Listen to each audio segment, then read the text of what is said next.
blessed. I'm able to move around with my woman with no security. She know what's happening with me. I ain't never raised my voice. You know what's up. I'll leave this bitch. and if something play with you, I'ma curb concrete behind you. And she know this. And she done seen this. She know what's up. Right.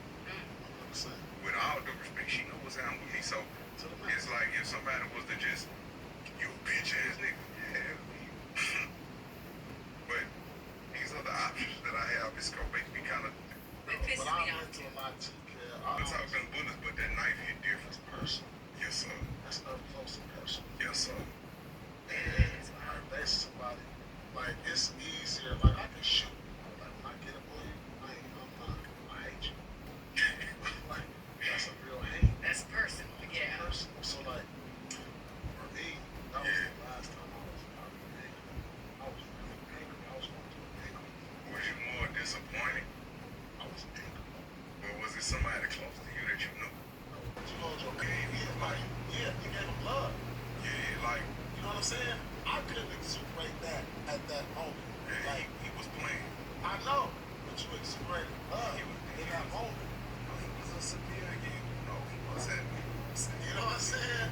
He wasn't a soldier. That's tough. I mean, I said a soldier. He wasn't a soldier. He was a civilian. Right, he's a pawn.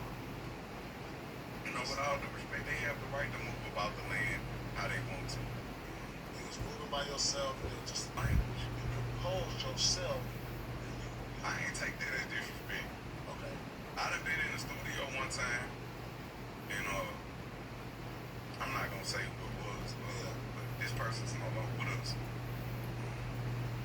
But anyway, long story short, I was in the studio with another artist, visiting an artist, and this is the first time I ever spoke about this. And he was just in there, another dude came in there, and when he came in, I greeted him, and then he sat over there and told the story just loud, yeah, we just beat a nigga up, Kevin Gates ass. Tulong para alaga ang puso, resistensya, mata. Nah, I looked him dead in his eyes and told him, I said, "You have a beautiful day." I killed him. Right here. You killed him with kindness. Yes, sir. You killed him with kindness. Right. Because we told him what you understand. That's Like crazy. That's crazy. you told because the thing about that, they gonna feed off of the negative.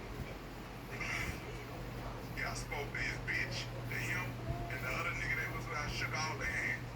It was nice to be able to play that.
Tapos ko na ng workout ko.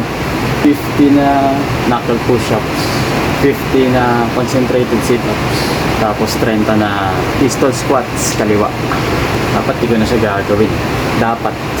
Pero again, diligtas ako ng konsensya ko. Umalis kami na 6 ng umaga kahapon. Ay, tama, kanina. Kasi kasal ng ate ko ngayong araw. At ginanap yun sa Max Parañaque. Max Sukat Parañaque. Nakarating kami dun mga 10:30 ganun. Mahaba din yung biyahe. So yun, puro video lang ako ng onte, ganun. Tapos kumain marami. Talaga eh.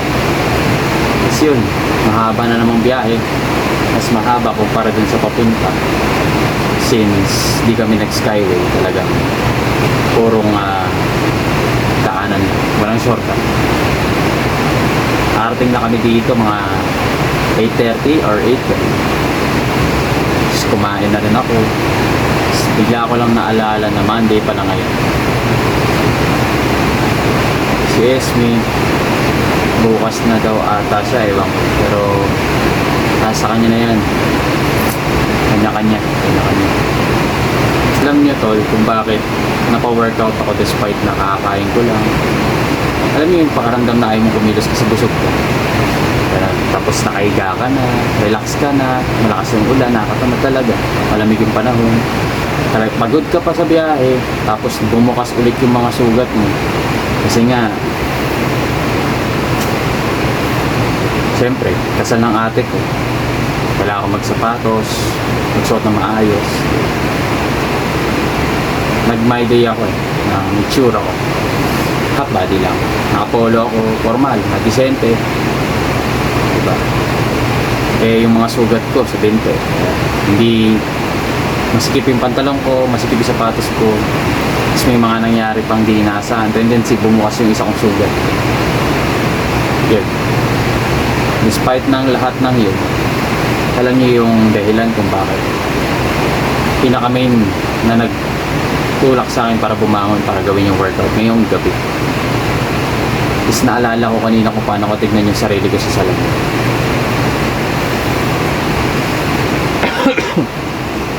Grabe, sobrang natutuwa ako sa nakikita ko kanina sa salamin.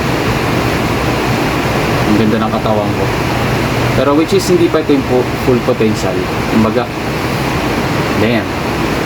Alam mo yun yung hindi ako nagbago ng lifestyle. Kasi yung damit ko na yun, ginamit ko na yung dati sa kasal ng pinsan ko. Payat pa ako man. Medyo.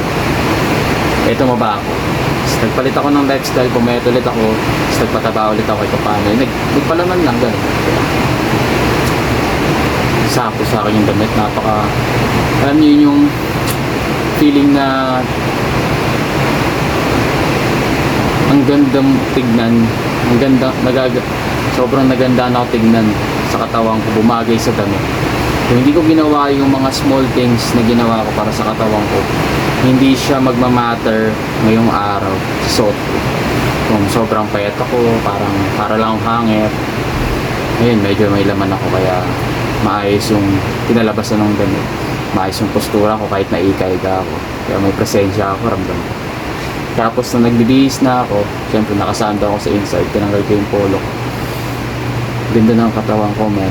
Kahit na wala akong abs, man. Dad bod lang medyo, pero nakaka-proud, man. May hugis kahit pa paano, mukhang hindi nagpapabaya sa sarili.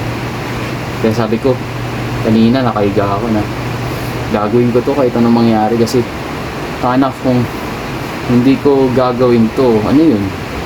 Diba, parang kaya nga sobrang proud ako sa salamin kanina sa sarili ko. Sa nakikita ko yung sarili ko, sobrang proud ako dahil sa mga maliliit na ginagawa ko, yung mga tiniis ko na hirap, para yung mga tiniis ko na katamaran, yung hindi ko pinansin na mga katamaran, mga hirap, mga sakit, mga kung anong dahilan. Diba? Hindi ako nag-miss kahit anong mangyari. Tapos ngayon pa ba ako titigil? Diba? Parang gano'n. Last workout ko Friday. 2 araw na ako nagpahinga tapos skip pa ako ng Monday. Diba? Nakakonsensya sa kahapon ako. Sa mga nagdaang kahapon na ako na nagpursige na pagbutihin yung sarili ko. Yun talaga. Ewan ko kung naintindihan nyo ako sa fact na yan, diba? Pero yun lang. Pahinga na tayo mga tol. It's Wednesday ulit, workout. Good night sa lahat, mga nagpapahinga, sa lahat, sa mga nakatambay pa, sa mga nagiinom pa, mga nag-aaral, diba? Sa mga katulad ko nag-workout pa ngayong oras, diba? Parang wala akong maisip na ganun. Ako lang ata siguro yun. Siguro sa ibang bansa o sa ibang lugar na mga ganun, pero ako po. Night.